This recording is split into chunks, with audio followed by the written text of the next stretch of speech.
మీ business ఏదైనా మీ ఊర్లో promotion చేయాలంటే అది సుమన్ టీవీతోనే సాధ్యం. ఇప్పుడే సంప్రదించండి. సుమన్ టీవీ ప్రేక్షకులందరికీ నమస్కారం.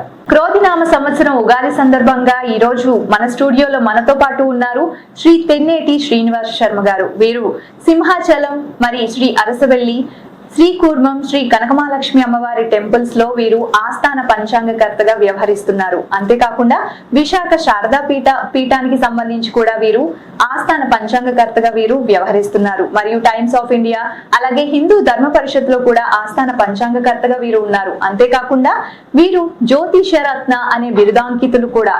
మరి గురువు గారు, మకర రాశి వారికి ఈ క్రోధినామ సంవత్సరంలో ఫలితం ఏ విధంగా ఉండబోతుంది తెలియజేయండి.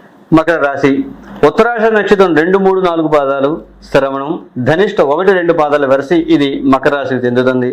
ఈ సంవత్సరం యొక్క మకర రాశి వారికి ఆదాయం 14, వ్యయం 14, రాజ్యభుజ్యం 3, అవమానం 1 కూడా ఉంది. ఈ మకర రాశి వారికి ఇంకా ద్వితీయ స్థానంలో శని సంచారం ఉంది కాబట్టి కొంతవరకు కూడా ఏలినాటి శని వీళ్ళకి ఇంకా ఉన్నదనమాట అండి.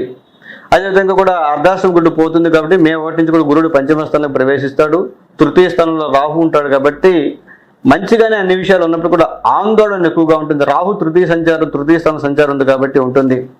సోదరుల మధ్య ఆస్తి విషయమే కూడా గొడవలు ఎక్కువగా ఉంటాయి. కోర్టు వివాదాల వరకు వెళ్ళే పరిస్థితులు కూడా ఉంటారన్నమాట అండి.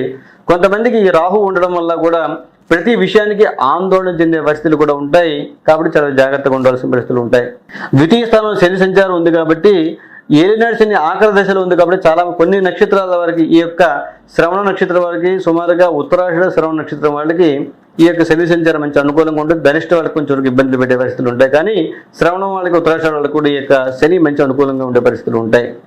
పంచమ స్థానం గురు సంచారం ఉంది కాబట్టి సంతానం లేని వాడికి పుత్ర సంతానం కలిగే పరిస్థితులు కూడా ఉంటాయి. అవివాహితులకి వివాహ యోగ్యత కలిగే పరిస్థితులు కూడా ఉంటాయి. దీర్ఘకాలిక పెట్టుబడులను కూడా మంచి అనుకూలంగా ఉంటాయి అన్నమాట అండి. స్నేహితుల ద్వారా కూడా చిరకాల స్నేహితులు కలవడం, అదేవిధంగా కూడా వ్యవసాయాలకు 2 పంటలు కలిసి రావడం, అన్ని విధాలకు చిరు వ్యాపారస్తులకి కిరాణా కోడి పరిస్థితుల వారికి మంచి అనుకూలంగా ఉండడం, సినీ రాజకీయ రంగాల్లో ఉన్న వాళ్ళకి ఒక ఉన్నతమైన పదవి యోగ్యతలు పొందే పరిస్థితులు కూడా ఈ యొక్క మకర రాశి వారికి ఉంటుంది.